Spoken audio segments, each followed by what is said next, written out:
തരൂർ അല്പസമയത്തിനുള്ളിൽ മാധ്യമങ്ങളെ കാണുമെന്ന് അറിയിച്ചിട്ടുണ്ട്. കൊച്ചിയിൽ മുഹമ്മദ് ഷിയാസിന്റെ ലീഡ് 69,027 വോട്ടുകളുടെ ലീഡാണ് ഉണ്ടായിരിക്കുന്നത്. ഇനി 4 റൗണ്ടുകൾ കൂടി ബാക്കിയുണ്ട്. അതിനിടയിലാണ് ഈ ലീഡ് നില പുറത്തു വന്നിരിക്കുന്നത്. കുന്നത്തുനാട് കൗണ്ടിങ് അതിൻ്റെ അവസാന ഘട്ടത്തിലേക്ക് എത്തുകയാണ്. 20,000-ൽ പരം വോട്ടുകളുടെ ലീഡാണ് അവിടെ VP സജീന്ദ്രൻ UDF സ്ഥാനാർത്ഥിക്ക് ഉണ്ടാവുന്നത്. 554 വോട്ടുകൾക്ക് താൻ വിജയിക്കുമെന്ന സജീന്ദ്രന്റെ വാദങ്ങൾ, ആ കണക്കുകളെല്ലാം തെറ്റി. നോക്കുക, വമ്പൻ ഭൂരിപക്ഷം. പയ്യന്നൂരിലെ CPM വിമതന്റെ വിജയം 7487 വോട്ടുകൾക്കാണ് V കുഞ്ഞികൃഷ്ണന്റെ വിജയം. CPMന്റെ ജില്ലാ കമ്മിറ്റി അംഗമായ V കുഞ്ഞികൃഷ്ണന്റെ ഈ വിജയം, അദ്ദേഹം ഉയർത്തിയ വാദങ്ങൾ ശരിയെന്ന് തെളിയിക്കുന്ന രീതിയിൽ കാര്യങ്ങൾ നീളുകയാണ്.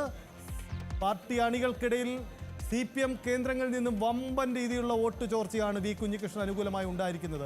ആരും തിരിച്ചറിഞ്ഞില്ല ഇത്ര വലിയൊരു തോൽവിയോടെ ഉണ്ടാകുമെന്ന്. കുഞ്ഞികൃഷ്ണൻ പോലും അവകാശപ്പെട്ടില്ല തനിക്കൊരു വിജയം ഉണ്ടാവുമെന്ന് പോലും. പക്ഷേ സംഭവിച്ചത് അദ്ദേഹത്തിന് മികച്ച മാർജിനുള്ള ഒരു വിജയം തന്നെയാണ്. 7487 വോട്ടുകൾക്ക് V കുഞ്ഞികൃഷ്ണൻ പയ്യന്നൂരിൽ വിജയിക്കുന്നു എന്നതാണ്. തളിപ്പറമ്പിലും ചിത്രം മറ്റൊന്നുമല്ല. അവിടെ തളിപ്പറമ്പിലും സംഭവിച്ചത് തന്നെയാണ്. തളിപ്പറമ്പിൽ MV ഗോവിന്ദൻ അദ്ദേഹത്തിൻ്റെ പത്നിയെ സ്ഥാനാർത്ഥിയാക്കിയ തീരുമാനം, ആ തീരുമാനത്തിന് വില നൽകേണ്ടി വന്നത് ഒരു സീറ്റാണ്, തളിപ്പറമ്പ് സീറ്റാണ്. ഇനി അതിന് പാർട്ടി വേദികളിൽ എന്ത് വിശദീകരണം നൽകും MV ഗോവിന്ദൻ മാസ്റ്റർ? ഇടതുമുന്നണിയിൽ CPMൽ ആരുടെ തലകളൊക്കെ ഉയരും? ഇടതുമുന്നണി നേതൃത്വം, സംസ്ഥാന സെക്രട്ടറി മാറി നിൽക്കാൻ തയ്യാറാകുമോ? ആ ഒരു ശൈലി സാധാരണ CPMൽ പരിചിതമല്ല. എങ്കിലും ഇത്ര വലിയൊരു തോൽവിയുടെ സജിത്ത് സൂചിപ്പിച്ചതുപോലെ വലിയ ഒരു ജയം UDFന് അവിടെ നേടാൻ കഴിഞ്ഞു എന്നുള്ളതാണ് പ്രധാനപ്പെട്ട കാര്യം. UDFന്റെ പ്രതീക്ഷകൾ എക്സിറ്റ് പോളുകളിലെ കണക്കുകൾ എന്താണോ അതൊക്കെ മുന്നേറ്റമാണ് ഇപ്പോൾ നടക്കുന്നത്.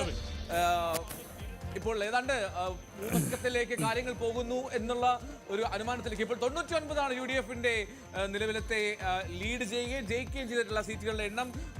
ഒപ്പം അതേഴ്സിലെ ആ രണ്ടും കൂടി UDFനൊപ്പം ചേർക്കേണ്ടി വരികയുമല്ലോ. എന്താണെങ്കിലും പയ്യന്നൂരിലെ ജയം, ഇതുപോലുള്ള ചില ജയങ്ങൾ വലിയ സ്വാധീനം, നിർണായകമായിട്ടുള്ള കാര്യങ്ങളാണ് ഈ തെരഞ്ഞെടുപ്പിൽ ഉണ്ടായത് എന്നുള്ളതാണ്. എന്താണ് കുന്നത്തുനാട്ടിൽ VP സജീന്ദ്രൻ